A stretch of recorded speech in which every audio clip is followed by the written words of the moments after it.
अकबर और बीरबल। बीरबल को पूछे गए 3 प्रश्न। बीरबल बादशाह अकबर के बहुत प्रिय थे। बादशाह अकबर अपने बहुत सारे निर्णय बीरबल की चालाकी और बुद्धिमानी के बल पर सभा में लेते थे।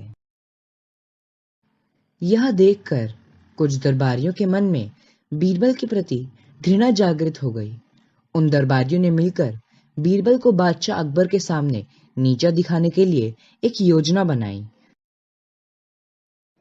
एक दिन भरी सभा में उन दरबारियों ने अकबर के समक्ष कहा कि अगर बीरबल हमारे 3 प्रश्नों का उत्तर दे देंगे तो हम मान जाएंगे कि बीरबल से अधिक बुद्धिमान कोई नहीं। बीरबल की बुद्धि की परीक्षा लेने के लिए बादशाह अकबर हमेशा तैयार खड़े रहते थे। यह बात सुनते ही बादशाह अकबर ने हाँ कर दिया। 3 प्रश्न कुछ इस प्रकार के थे। प्रश्न 1, आसमान में कितने तारे हैं? प्रश्न 2, इस धरती का केंद्र बिंदु कहाँ है? प्रश्न 3, इस पृथ्वी में कितने पुरुष और कितनी महिलाएं हैं? यह सुनते ही अकबर ने तुरंत बीरबल से कहा, अगर तुम इन प्रश्नों के उत्तर नहीं दे पाओगे तो तुम्हें अपने मुख्यमंत्री के पद को त्यागना पड़ेगा। पहले प्रश्न के उत्तर के लिए बीरबल एक घने बालों वाले भेड़ को सभा में ले आए और कहने लगे कि जितने बाल इस भेड़ के शरीर में हैं, उतने ही तारे आसमान में हैं। अगर मेरे दरबारी मित्र इस भेड़ के सभी बाल गिनना चाहें तो गिन सकते हैं।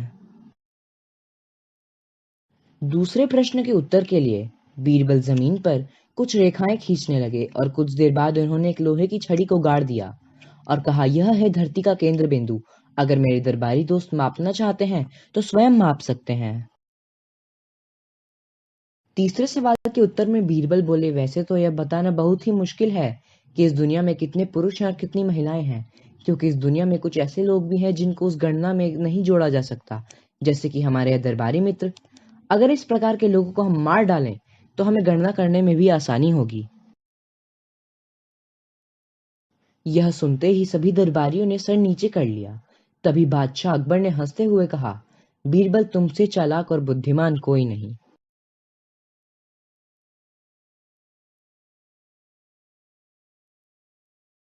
धन्यवाद।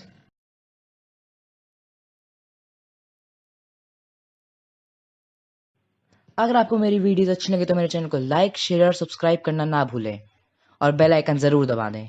और मेरी वीडियोस कैसे लगी कमेंट में लिख देना।